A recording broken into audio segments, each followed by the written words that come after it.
Merci de nous retrouver pour cette dernière édition du flash d'information de la semaine sur les antennes de Reflet d'Afrique Télévision. Madame, Monsieur, bienvenue. Le Cameroun a récemment entrepris un projet ambitieux visant à moderniser son système de carte nationale d'identité, en abrégé CNI, afin de réduire considérablement les délais de sa délivrance. Pour passer de la parole aux actes, le gouvernement, par le truchement de la délégation générale à la sûreté nationale, a lancé la construction des centres de production.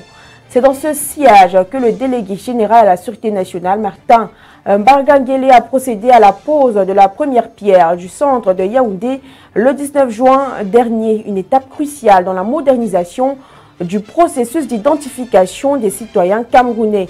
En partenariat avec le consortium germano-portugais Ogentic, le projet comprend la construction d'un centre principal à Yaoundé ainsi que de 2 centres annexes à Douala et Garoua. Chaque centre sera équipé de 25 postes d'enrôlement, tandis que les centres d'identification supplémentaires seront établis dans les 58 départements du pays avec 15 à 20 postes d'enrôlement chacun. Cette infrastructure permettra de produire les titres d'identitaire de manière rapide et sécurisée.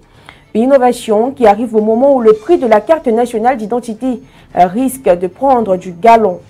À la faveur de la signature d'une ordonnance signée par le chef de l'État camerounais, notamment en son article 549, le timbre va passer de 10 000 francs CFA contre 2 800 francs CFA jusqu'ici.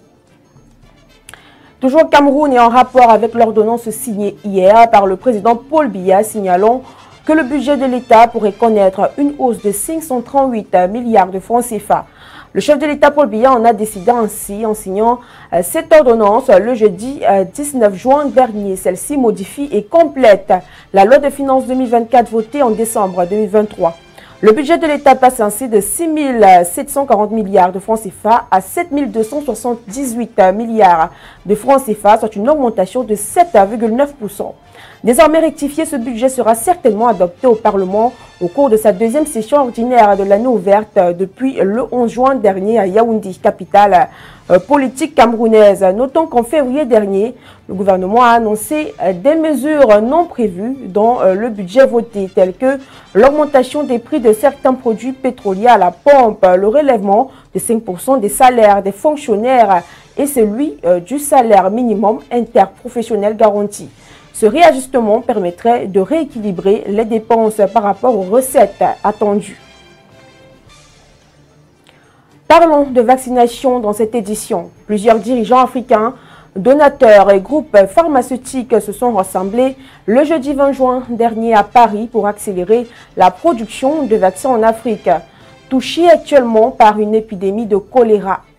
Ce forum mondial de l'innovation et de la souveraineté vaccinale, co-organisé par la France, l'Union africaine et l'Alliance du vaccin, vise à donner un coup de pouce aux fabricants de vaccins en Afrique. Un dispositif de financement de plus d'1 milliard de dollars a été proposé au cours de cet événement, alors que l'Afrique produit pour l'heure seulement 2% des vaccins qu'elle utilise.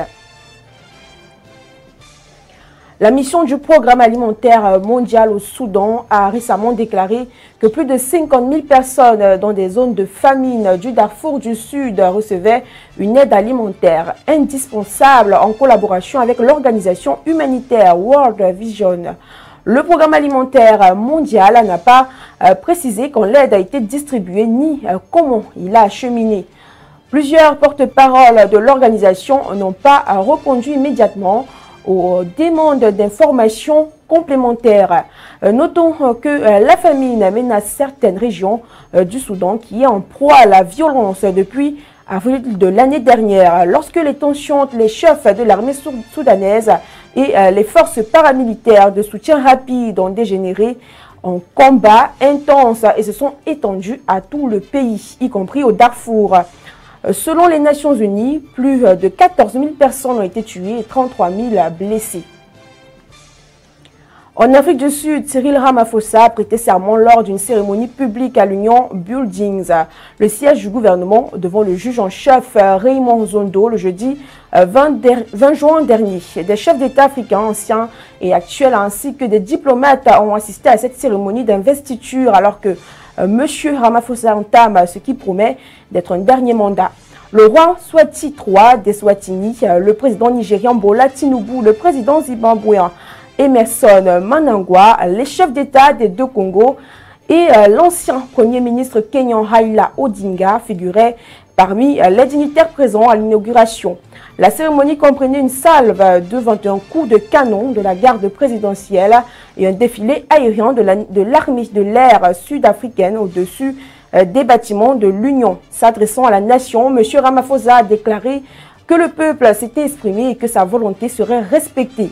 Le chef d'État nouvellement élu a ajouté que le peuple sud-africain a également exprimé sans équivoque sa déception et sa désapprobation à l'égard des performances de l'État dans certains domaines où ils sont faillis.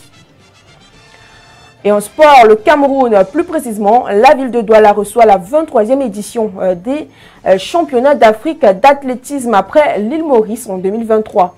Du 21 au 26 juin 2024, les athlètes africains vont rivaliser d'adresse pour obtenir une médaille dans leur discipline. Un événement d'envergure continentale qui a rassemblé à l'occasion du lancement des hostilités ce 21 juin les meilleurs athlètes africains dans une quête de record au stade de Japoma.